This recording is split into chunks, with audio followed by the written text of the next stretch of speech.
Although I both want to and plan on continuing the unboxing series, I can't do that just yet, but I can do something that actually might be a little bit cooler, where you're gonna see what actually happens to the animals when they arrive to me, when I unbox them, and the whole process afterwards.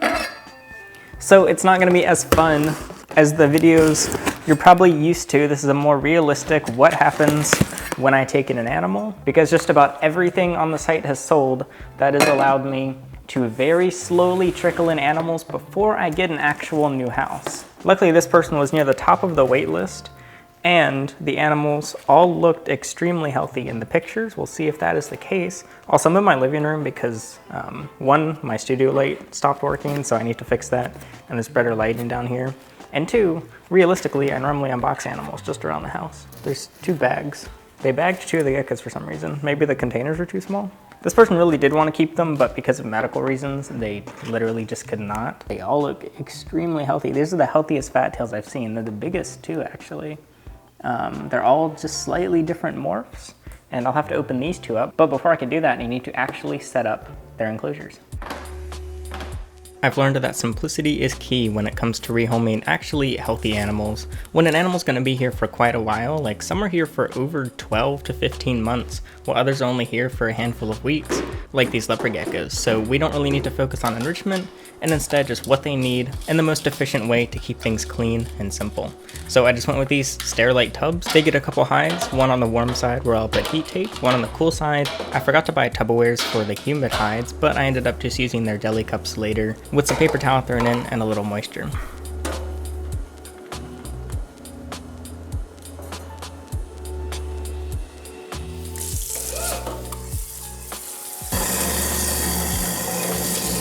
We never know what an animal is going to want to eat, but with leopard geckos, it's easy to start out with whatever insect we have.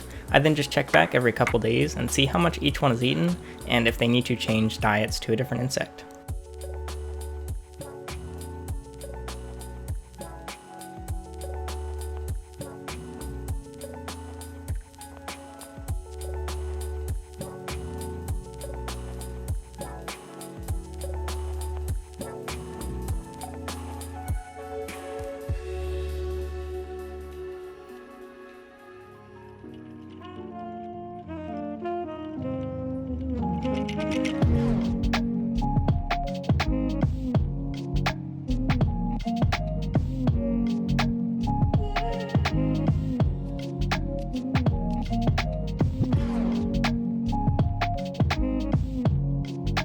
When I first unbox them, I really avoid looking at them too closely. I just give them a quick visual rundown to make sure everything looks normal, and if so, I can let them calm down for a few days, get a drink, and consider eating something. It's not until later in the week that I give them a closer look to make sure all is well.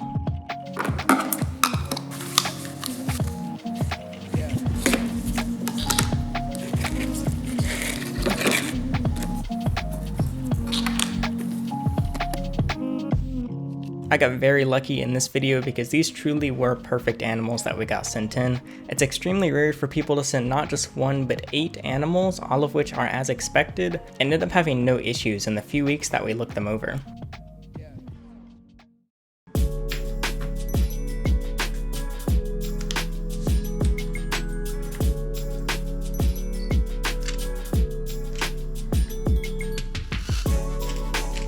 Generally speaking, there's at least something little that comes up to where they need to be here for at least 2 to 4 months, whether they're pickier and it takes them longer to eat, or if they're a little bit overweight, really just anything. But these leopard geckos were definitely ready sooner than average. And with geckos, we've almost never had anything internal show up later, so it's really not even a concern, because even like parasites, we can pick up extremely quickly.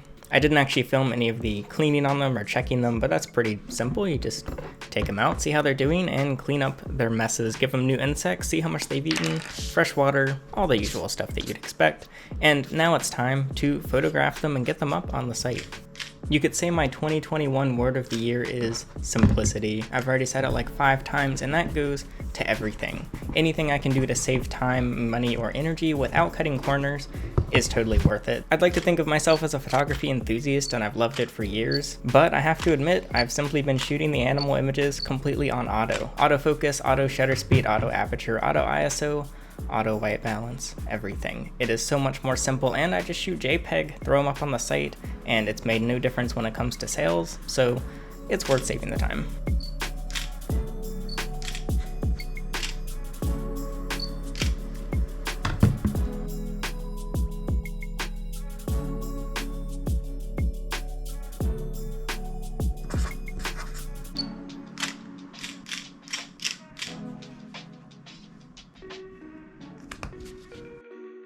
To make listings as accurate as possible, I take notes while I'm photographing them when it comes to any quirks or visuals on them. Also, if the previous owner gave me notes on the animals, I compare them to my experiences with the animals and try to describe them as best as possible in the description. While the images are uploading, I usually work on the newsletter that goes out. You can join it at any time. There's over 25,000 people on it now, and they are some of the first people who see the new animals. It's a good way to directly connect with all of you and kind of get first dibs on animals. When it comes to pricing, I've priced enough animals now that I can just kind of pull it out of thin air and get it just about right. If an animal does take too long to sell, I gradually drop the price over time, but we rarely have to do that.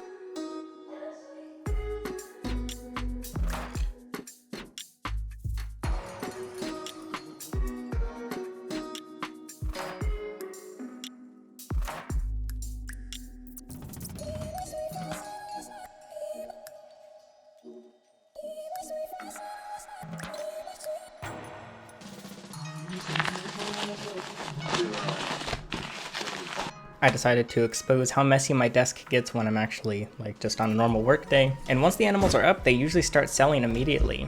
I can then start sending out emails to verified customers where they can send pictures of the setup along with their diet, the lighting, the temperatures, everything that we need to make sure the animal is going to the right home. With leopard geckos, because they're so common and most people know what they're doing, I rarely have to decline people. I normally have to decline them for more complicated lizards, turtles, and snakes in general. You can see why geckos are usually my favorite to get in, because everything is just so much easier when managing them. Some people are ready as soon as the same day if they already have a bunch of supplies around, where they can order it, send me all the information, and I can get the animal out right then. But usually we can ship within about 2 weeks on average, because it also depends on weather.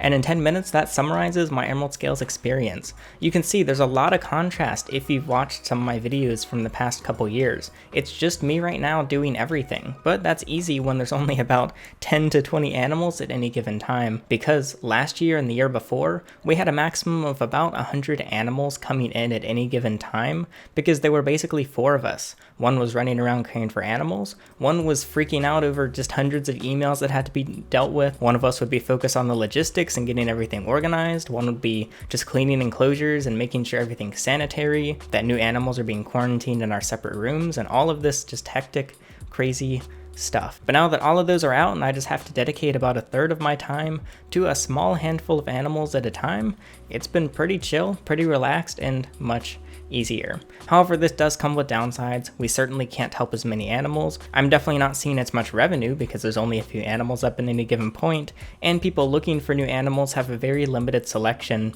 so this is temporary.